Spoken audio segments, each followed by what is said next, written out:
नमस्कार, super prime time में आपका स्वागत है। आपके साथ मैं हूं सुमेरा खान। अगले 1 घंटे तक हम आपको दिखाएंगे देश दुनिया की तमाम बड़ी और अहम खबरें, वर्ल्ड एक्सक्लूसिव न्यूज स्टोरीज और वर्ल्ड ब्रेकिंग न्यूज। तो आइए करते हैं शुरुआत। पाकिस्तानी हुक्मरानों ने कश्मीर के नाम पर दुनिया भर में हिंदुस्तान को बदनाम करने की कोशिश की, लेकिन कामयाबी नहीं मिली। अलबत्ता भारत ने पाकिस्तान अधिकृत जम्मू कश्मीर का जो सच दिखाया, उससे दुनिया जरूर इत्तेफाक रखती है। यही वजह है कि जब अनुच्छेद 370 हटाया गया तो दुनिया में कोई भी पाकिस्तान के पक्ष में खड़ा नहीं हुआ। लेकिन अब स्थिति और ज्यादा बदलने वाली है, क्योंकि पीओके की वापसी की रणनीति बन चुकी है और इसका ऐलान भी कर दिया गया है। किसने किया ऐलान और क्यों पाकिस्तान में इस ऐलान से दहशत है, देखिए पूरी रिपोर्ट।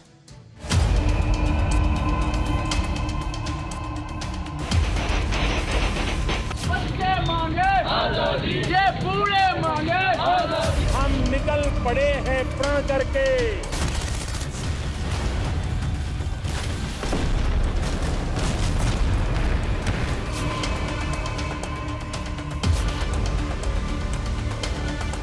आज अपनी मिलिट्री पावर वर्तमान अभिनंदन।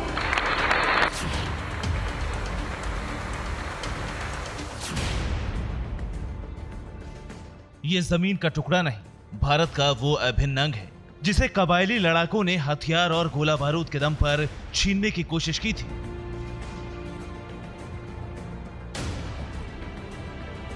साल था 1947, वही साल जब भारत आजाद हुआ था और पाकिस्तान अस्तित्व में आया। तब महाराजा हरि सिंह ने भारत में अपनी इस रियासत का विलय कराया था, लेकिन कबायली लड़ाके काफी अंदर तक दाखिल हो चुके थे और तत्कालीन सरकार के फैसले से उस मोर्चे की स्थिति स्थिर हो गई। ये पूरे मांगे। लेकिन स्थिति अब बदलेगी। कूटनीतिक बाड़े में कैद पाकिस्तान अधिकृत जम्मू कश्मीर को रिहाई मिलेगी। कश्मीर की वो आवाम फिर आजादी के नए सवेरे को देखेगी जिसे पाकिस्तानी फौज ने बूटों तले रोंदा है। वो कश्मीरी सिर्फ विकास की कल्पना नहीं करेंगे, बल्कि उसे महसूस भी करेंगे। तो क्या पाकिस्तान ऑक्युपाइड जम्मू कश्मीर में पाकिस्तान के खिलाफ विद्रोह हो गया है? क्या भारत ने पाकिस्तान ऑक्युपाइड जम्मू कश्मीर वापस लेने की पूरी कोशिश कर ली है? या फिर पीएम मोदी कूटनीति का नया इतिहास लिख रहे हैं? जवाब हर सवाल का हाँ है, क्योंकि पूरी दुनिया में पाकिस्तानी दखल के बाद पीओजेके की आबादी का वो विद्रोह देखा है जिसे मानवीय आधार पर कभी गलत नहीं ठहराया गया, और जम्मू कश्मीर को लेकर भारतीय सरकार से अतीत में हुई गलती का भी संज्ञान है।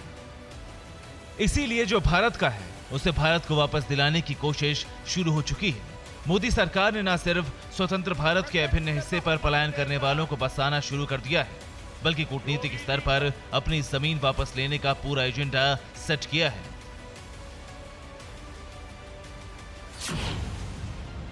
दरअसल पीएम मोदी के नेतृत्व में पीओजेके हासिल करने का ब्लूप्रिंट बनाया जा चुका है, जिसे केंद्रीय मंत्री जितेंद्र सिंह ने सार्वजनिक भी कर दिया। अपनी जमीनी संप्रभुता की रक्षा के लिए एजेंडा तय करने में ना तो कोई बुराई है, ना ही उसे छिपाने की कोई जरूरत है। इसलिए पाकिस्तान अधिकृत कश्मीर के विस्थापितों को समर्पित मीरपुर बलिदान दिवस कार्यक्रम पर इस एजेंडे को केंद्रीय मंत्री ने सबके सामने रखा। प्रधानमंत्री मोदी की नीति के तहत क्या हुआ और क्या होने वाला है, उसका खुलासा किया। और खुलासा ये है कि सरकार का अगला एजेंडा पाक अधिकृत जम्मू कश्मीर है। अनुच्छेद 370 खत्म करना इस एजेंडे का पहला पड़ाव है। अब पीओजेके से पाकिस्तान का अवैध कब्जा हटाया जाएगा। वहीं भारत पाकिस्तान ऑक्युपाइड जम्मू कश्मीर में मानवाधिकार हनन का मुद्दा भी उठाएगा। तो सदन के अंदर हमारी कमिटमेंट है और देश के प्रधानमंत्री श्री नरेंद्र मोदी जी की सरकार ने कई बार दोहराया है कि भारत की इंच इंच भूमि हमारी मातृभूमि है और जिस भूमि पर पाकिस्तान अनाधिकृत रूप से बैठा है उसे वापस लाना हमारा संकल्प है। यानी जिस तरह से पाकिस्तान को अंतर्राष्ट्रीय मंचों पर हिंदुस्तान ने घेरा है, उसी तरह पाकिस्तान अधिकृत जम्मू कश्मीर में दी जा रही यातनाओं को लेकर भी भारत अंतर्राष्ट्रीय मंच पर अपनी आवाज बुलंद करेगा और भारत के उस अभिन्न हिस्से को कूटनीति से वापस हासिल करेगा, जिसका सुपात्र प्रधानमंत्री नरेंद्र मोदी ने किया है। और इसमें अहम बात यह है कि भारत के इस एजेंडे से पाकिस्तानी हुकूमत की नींद हराम हो चुकी है। भारत सरकार के मंत्री कितने संजीदा हैं ये पूरी दुनिया जानती है, इसीलिए उनके हर शब्द पर पाकिस्तान के हुक्मरान रिएक्ट करते हैं। भारत के एजेंडे में POJK है। इतना सुनते ही पाकिस्तान में उन बयानों को तवज्जो दी जाने लग गई जो कि रणनीतिक तौर पर जारी किए जाते हैं। दरअसल पीएम मोदी की कूटनीति को अब एक ऐसे बयान से जोड़कर देखा जाने लगा है जिसने पाकिस्तान में खौफ का माहौल बना दिया है। ये बयान पिथौरागढ़ के शहीद सम्मान यात्रा में जारी हुआ था और इसे जारी करने वाली शख्सियत थी हिंदुस्तान के रक्षा मंत्री राजनाथ सिंह। पाकिस्तान बड़ा बड़ा आतंकवादी हरकतों के माध्यम से भारत को कमजोर करने की, भारत को डिस्टेबलाइज करने की वो कोशिश करता रहता है, लेकिन बहनों भाइयों कर नहीं पाएगा। अब उसको हम लोगों ने संदेश दे दिया है कि यदि ज्यादा गड़बड़ करोगे तो हम सीमा पर ही नहीं, सीमा के पार जाकर हम सर्जिकल स्ट्राइक भी कर सकते हैं, जरूरत पड़ी तो एयर स्ट्राइक भी कर सकते हैं। यह संदेश हम लोगों ने दे दिया। पाकिस्तानी हुकूमत के मसखरे मंत्रियों में इस बयान के बाद दहशत है। मोदी नीति से POJK छीनने के डर के बीच भारत की आक्रामकता को समझ पाना उनके लिए चुनौती बन गए।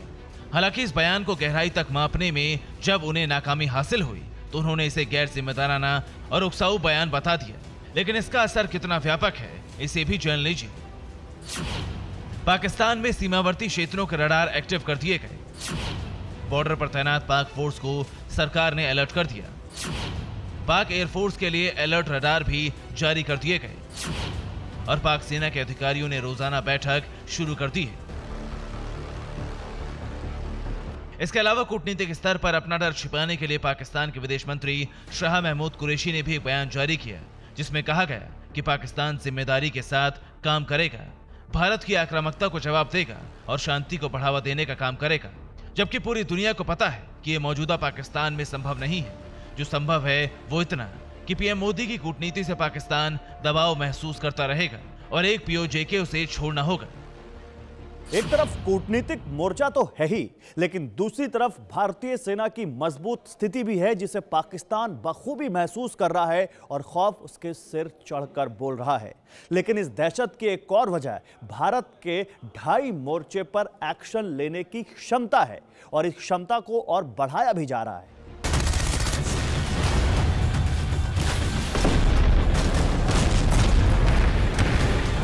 दरअसल भारत ने 2.5 मोर्चे पर सेना को मजबूत बनाने के कवायद तो की ही है, साथ ही वायुसेना की अहमियत को समझकर उसे ताकतवर बनाने की जमीन तैयार कर दी है। इसके तहत फाइटर जेट्स का अपग्रेडेशन तो हो रहा है, साथ ही भारत स्वदेशी लड़ाकू विमान भी बनाने के लिए कदम आगे बढ़ा चुका है। भारत ने 5वीं पीढ़ी के जेट बनाने का प्रोजेक्ट तैयार किया है। स्टील सुविधा वाला भारत सुपर क्रूज क्षमता का विमान बनाएगा। सूत्रों के अनुसार डबल इंजन वाले AMCA प्रोटोटाइप को अंतिम रूप मिल गया है। रक्षा और वित्त मंत्रालय की चर्चा के बाद इसे CCA को भेजा जाएगा। CCA से मंजूरी मिलने के बाद 2022 में प्रोजेक्ट शुरू होगा।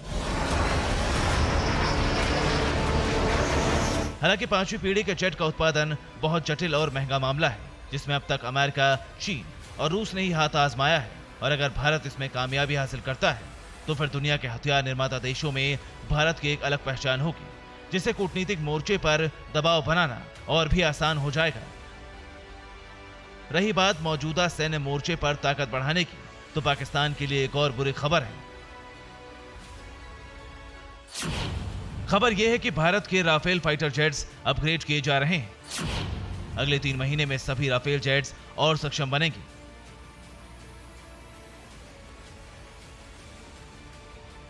इस अपग्रेडेशन में सैटेलाइट कम्युनिकेशन कैपेबिलिटी भी शामिल होगी, यानी जिस हवाई योद्धा से पाकिस्तान और चीन कांपते हैं वो और भी शक्तिशाली होने वाला है। इसके अलावा पाकिस्तान के लिए एक बुरी खबर यह भी है कि जिस वायुवीर अभिनंदन वर्धमान ने POK में घुसकर पाकिस्तान के F-16 फाइटर जेट को MiG-29 बाइसन से तबाह कर दिया था, उस वीर का सम्मान वीर चक्र से किया गया है। तत्कालीन विंग कमांडर और मौजूदा ग्रुप कैप्टन अभिनंदन को इस सम्मान राष्ट्रपति भवन में मिला। Bureau report, TVN Bharatvarsh. अड़ी सोमवार से शुक्रवार शाम 6 बजे सिर्फ TV9 भारतवर्ष पर।